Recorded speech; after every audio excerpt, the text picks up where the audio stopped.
Hello, this is Richard Peter here in Dallas, Texas. Today's date is Monday, March the 23rd in the year of our Lord Jesus Christ, 2009. Timothy Geithner has announced his new plan. I've gotten some of the details on that, and I'm going to ask again, as is my custom, for us to go into about a minute of silence and communicate with the God who existed before the Big Bang and who appears as our individual consciousness when we relax, let go, and let him comment. So I'm asking this great God, your Father and my Father, to comment on the Geithner plan. Let's close our eyes now for about a minute and create that vacuum, that holy vacuum, which only he can fill with his infinite intelligence.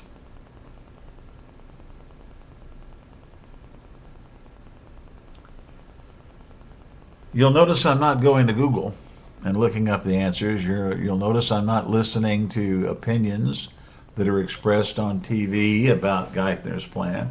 I'm just simply letting the infinite God who knows everything, including how to explode an entire universe, to comment on this little human plan that Geithner's come up with.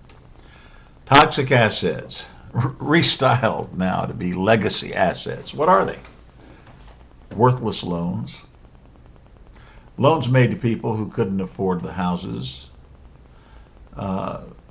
Tens of thousands of homes that people are no longer living in, that are dragging down the prices of homes in neighborhoods where people are actually occupying. They're worth nothing. Absolutely nothing. So Geithner wants to form a public-private partnership for one reason only: to reward his friends on Wall Street. The bids are going to go out to people that he knows personally, 4 or 5 managers, hedge fund managers that got us into this problem to begin with. And now taxpayer money is going to be used to buy worthless assets. The plan will not work. Even if it does free up credit to the degree that's needed, we're still losing and bleeding 500,000 jobs every single month.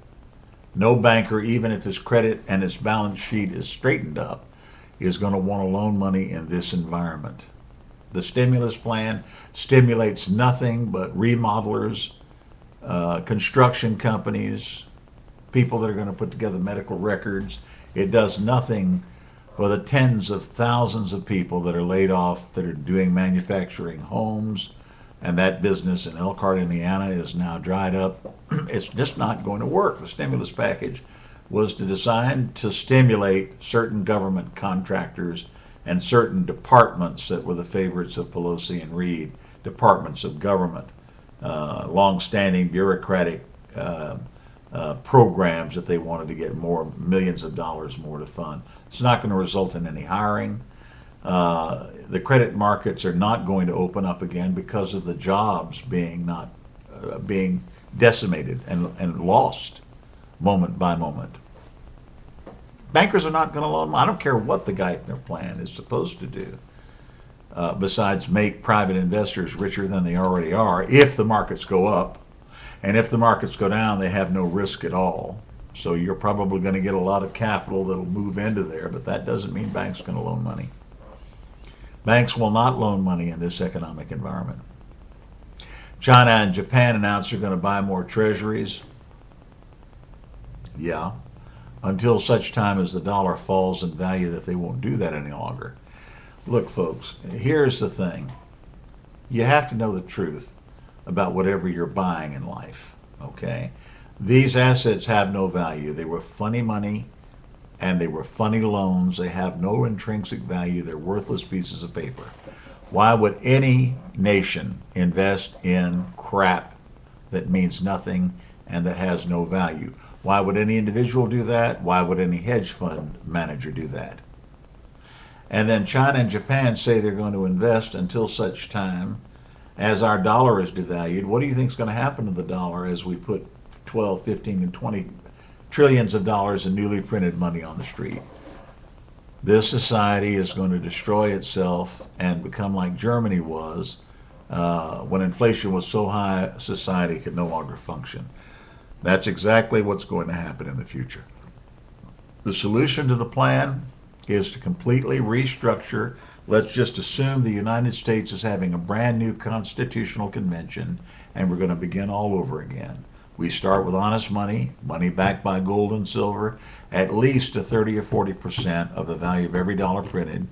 We do away with fractional banking. We decentralize all the banks after we nationalize them. And I'm going to talk in a minute about what should be done with the worthless, toxic assets that are out there. But first of all, we're going to get that Federal Reserve put under the Department of Treasury. We're going to forbid so that they just become a bureaucratic arm of U.S. Treasury. We're going to forbid them from printing any more paper unless it's backed by gold and silver to a large proportion. I'm recommending 30 or 40%. We're going to decentralize the banks. We're going to present the collateralization and the securitization of loans. We're going to forbid betting on our currency. That's what we use to do business with. It's not up for gambling. We're going to forbid that. We're going to start doing business and making loans with people that we know face to face. We're going to have directors of these banks that we elect if necessary, that from our local community that are going to loan money to us. That leaves the toxic assets. Look, that's a fancy word for crap. The paper means nothing. Now, the houses out there mean something. And what ought to happen is all of these assets, we ought not to let the banks allow which assets they want to strip off. No, sir. We ought to have every negative, we ought to shut the banks down for 90 days. Every non-performing loan, whether they want to keep it or not, needs to be stripped out under the authority that we have under the FDIC. If they want a bank charter, they've got to operate by our rules. Strip out all those toxic assets, burn the paper. It's worthless. It's not even worth toilet paper. It's crap, okay? Forget about public-private partnerships. These investors, hedge fund people, are too smart for that deal. They're not going to buy something that's worthless unless there's absolutely no risk whatsoever to them, and they can leverage up using these loans that the Treasury is making to them and make another $1 trillion of money if the market should happen to go up. If they don't take any risk at all, except what they put up as a measly little down payment. And they're not even going to do that because they know the loans are crap, and they're not going to take the time to go in and look at the paper. To tell you the honest truth, they're not going to examine these houses one by one on the block. So they're not going to do anything. It's not going to work. Plans are not going to work. So the markets went up 300 points today. Big deal. They got a lot of specific detail out of Geithner that amounts to nothing. You can't even understand what he wrote. It's so complicated. There ought to be a law that says everything that's written by any department head needs to be written in fourth grade English to where people can understand it. Now let me give you something that will work. Nationalize those banks, burn all that paper. It's not worth crap to begin with. Again, we've got to go to the root of the problem, and that is to create a new currency that's not based on debt and paper credit. That means a gold-backed currency.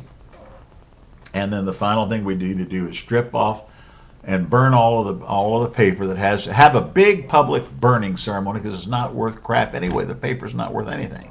But the houses on the street that are empty are. Okay? Those empty houses should be given to American people.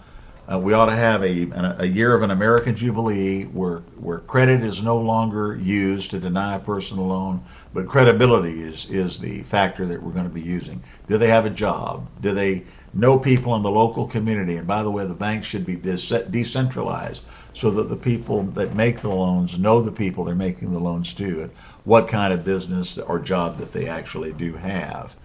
And that would really solve the problem. Let them move into these homes with an arbitrary 3 to 4% interest rate. Half of every payment goes to principal, half toward interest. These homes would all be swept off the street in no time at all, and it should be run directly by the government. There shouldn't be some no fat cat hedge fund owners need to participate in these profits. Thank you. If you have any questions, give me a call, 214-365-0042.